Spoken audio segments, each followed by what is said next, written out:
2013માં આપણે જમીન સ્થળ પરિસ્થિતિ શું હતી ખેડૂતોની, એના ઉત્પાદનની અને એની આવકની? તો કે 1 મણનો ભાવ તે દિવસે 1800 રૂપિયા મળેલો છે. અને એ પછી તમામ વક્તાઓએ એમ કીધું કે ઉત્પાદન સતત ને સતત ઘટતું જાય છે અને ગુણવત્તા પણ ઘટતી જાય છે ગુજરાતની દેશના કોટનની.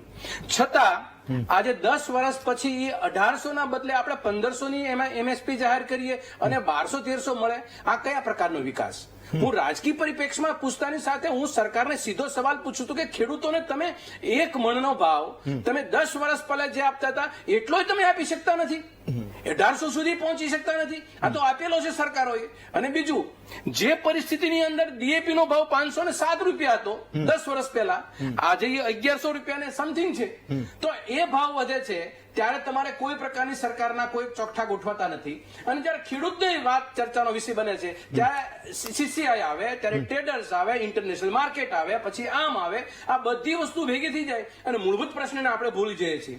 સરકારની અંદર બેઠેલી university, Gujarat university, agriculture university કોઈ પણ સંશોધન કરતા હોય, આ વર્તારો જે કીધો એ વર્તારો જે કે છે એ સંશોધનના ભાગનો હિસ્સો નથી. ગુજરાતના ખેડૂતોને માની લો કે કાલે સવારે એને સંશોધનના ભાગે એને એક અપીલ કરી અને એ અપીલને લઈને ગુજરાતનો ખેડૂત, આજે ભાઈએ વાત કરી ખેડૂતે કે ભાઈ અમારી પાસે 2 હેક્ટરથી વધુ જમીન નથી, અમે સાચવી શકીએ એવી કોઈ પરિસ્થિતિ નથી, અમારી પાસે એવું ઇન્ફ્રાસ્ટ્રક્ચર નથી તમામ ખેડૂતો પાસે, તો એ તો સચવાવાનો તો નથી. તો ખોટી નિરર્થક અપીલ કરી કે સાચવી નહીં રાખો, એનાથી સરકારને શું બેનિફિટ? અને બીજું, કાલે સવારે 1500, 1600, 1700 થઈ ગયો તો ગુજરાત સરકાર અને યુનિવર્સિટી ભેગા મળીને ચર્ચા કરીને બાકીનો વધારો સરકાર ખેડૂતોને ચૂકવશે? તમને યાદ છે 2003 ની ચૂંટણી વખતે માન્ય ગૃહ રાજ્યમંત્રી એક ટીવી સ્ક્રીન ઉપર કોન્ક્લેવ ની અંદર બોલ્યા કે ભાઈ તમે 6 તારીખ પહેલા તમે આ શેર ખરીદી લેજો, હવે તો 3-0 ની સરકાર બનવાની છે, નરેન્દ્ર મોદી છે એ સરકારના વડાપ્રધાન દેશના બનવાના છે અને આપણે તો 400 પાર કરી જવાના છીએ. સૌ લોકોએ શેર ખરીદી લીધા અને તે પરિસ્થિતિ શું થઈ લોકોની? આ આબાદી કે બરબાદી? આવો સંકેત તમે કોઈ પણ જનતાને આપતા પહેલા તમારી પાસે માઇક્રો પ્લાનિંગ છે, તમારી પાસે કોઈ સંશોધન છે? ગુજરાત એગ્રીકલ્ચર યુનિવર્સિટીની દરની પરિસ્થિતિ તમને કહું કે 43 હેડ ઓફ ધ ડિપાર્ટમેન્ટની જગ્યાઓ છે, એમાંથી 38 તો ખાલી છે. ક્યાં સંશોધન કર્યું એ લોકોએ? ક્યાંથી સંશોધન આવ્યું બારું? એટલે સરકારની અંદર બેઠેલા લોકોએ કે સંશોધન કરનારા લોકોએ પોતાની પાસે ગણિત અને અભ્યાસ ન હોય તો સરકારને પૂછ્યા વિના કે કોઈ પણ પ્રકારના સંકેતોને સેટ કર્યા વિના આવા સંકેતો આપવા ન જોઈએ. બીજી વાત, આ ગુજરાતની અંદર આપણે રહીએ છીએ, છેલ્લા 10 વર્ષની મેં વાત કરી, ઉત્પાદન ઘટ્યું. તમને કહેશે ક્રોપ પેટર્ન બદલવી જોઈએ, હમણાં કોઈ બીજા એમ કહે છે કે પાકની ફેરબદલી કરવી જોઈએ. હવે 3 લાખ હેક્ટર જમીનની અંદર તો ઘટાડો થયો તો ઉત્પાદન તો ઘટ્યું, ઉત્પાદન ને ઘટ્યું, ગુણવત્તા ઘટી.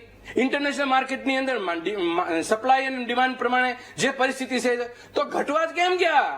તો સરકારને અમારો સીધો સવાલ છે, તમે જે લોજિક દર વખતે સમજાતા હતા, શાકભાજી વખતે કે દૂધ વખતે કે સપ્લાય એન્ડ ડિમાન્ડ ઉપર ભાવ છે એગ્રીકલ્ચર પેરિસેબલ આઇટમનો, તો આની અંદર તો ગુણવત્તા ઘટી છે. ઇન્ટરનેશનલ માર્કેટની અંદર આપણા જે ક્રોપ છે એના ઇનપુટ્સના ભાવ વધારા થયા છે, એની ગુણવત્તાની પણ એમાં પ્રશ્નો ઉભા થયા છે. છતાં પણ ખેડૂતને કપાસનો ભાવ મળે જે મળવો જોઈએ એ 10 વર્ષ પહેલા મળતો હતો એ પણ નથી મળતો. બીજી વાત, તમે જે અત્યારની ચર્ચા આપણે કરી એની અંદર 557 કિલોગ્રામ પર હેક્ટર આપણા દેશની અંદર એવરેજ ઉત્પાદન હતું 10 વર્ષ પહેલા. અને આજે 10 વર્ષ પછી એ ઉત્પાદનમાં ધરખમ ઘટાડો એટલે 30% ઘટાડો થયો છે કપાસમાં. હવે એટલે એ થયો અત્યારનો છેલ્લો 2023 નો, હજે 24 નો નથી કહેતો, 2023 ની અંદર 391 કિલોગ્રામ મટીરિયલ કપાસ એ આપણને એવરેજલી આ ગુજરાત દેશની અંદર મળે છે. હવે તમે આટલો 30% ઘટાડો થયો હોય અને છતાંય ખેડૂતને 3000 મળવા જોઈએ 30% ઘટાડો થાય તો, એની બદલી તમે લેવલ સુધી નથી પહોંચ્યા. એટલે મારું કહેવાનું હેમંતભાઈ, આપણી આ સરવાળો ચર્ચાનો એ છે કે સરકારની સંશોધન યુનિવર્સિટી હોય કે કૃષિ યુનિવર્સિટી હોય કે સરકાર હોય, સરકારને હજી પોતાને હજી પગ એ ફિટ જ નથી થયો કે આ બધું બને છે કેમ.